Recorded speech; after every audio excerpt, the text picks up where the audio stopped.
Análise discriminante linear, a LDA, né, Linear Discriminant Analysis, essa é a sigla, né?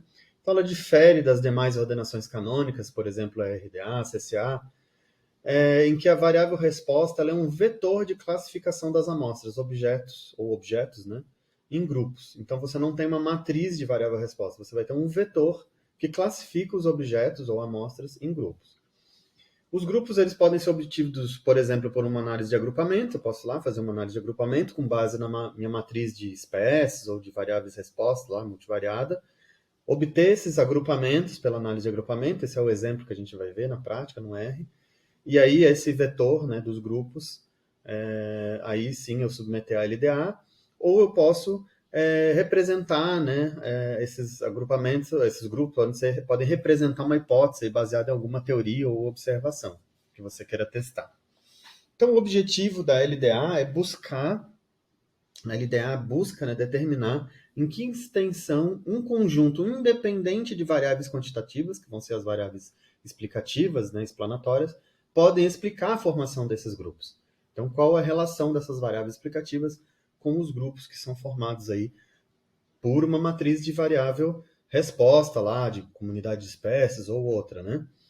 Então, isso é importante frisar, porque é uma limitação do método, né? Mas, de qualquer forma, algo que tem que ser bem observado, é que essa tipologia que vai ser testada para as amostras, né, esses grupos, tanto de uma análise de agrupamento ou que vem da teoria, que seja, né, eles devem ser obtidos de forma independente das variáveis quantitativas utilizadas na LDA. Eu não posso pegar lá, fazer uma análise de agrupamento das variáveis ambientais, pegar esses grupos e aí fazer a LDA desses grupos em relação às mesmas variáveis quantitativas ambientais. Caso contrário, o procedimento ele vai ser circular e o teste, qualquer teste que eu fizer ali vai se tornar inválido, né? Porque vai ter, obviamente, que aqueles grupos eles foram gerados por aquele conjunto de variáveis ambientais, elas vão, de alguma forma, explicar, vamos dizer assim, a separação daqueles grupos. Então, não faz sentido o método circular. Então, tem que ser independente, né? Então, no exemplo, nós vamos ver que nós vamos obter os grupos da matriz de comunidade de peixes, lá do Rio Dobbs, e depois a gente submete a LDA às variáveis, algumas variáveis explicativas ambientais, né? Então, na LDA, a gente pode obter dois tipos de função, né? Tipos de funções aí com a LDA. Uma chamada, eu não traduzi, que eu acho que às vezes deixando na língua original é melhor. Então, a Identification Function.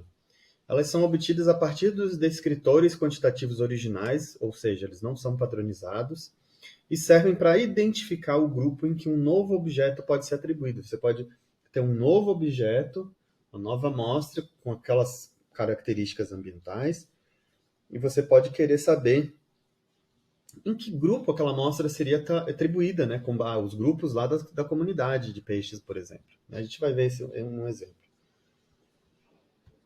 A outra função é a Discriminant Function, que são computadas com os descritores quantitativos padronizados, então a gente vai padronizar esses descritores quantitativos, e ela vai servir para quantificar as contribuições relativas das variáveis explicativas para a discriminação dos objetos aos grupos. Então, é aqui que a gente vai ver realmente qual é a relação das variáveis ambientais, no caso, com aqueles grupos que foram formados, com a colocação, vamos dizer assim, a discriminação de cada objeto em cada grupo.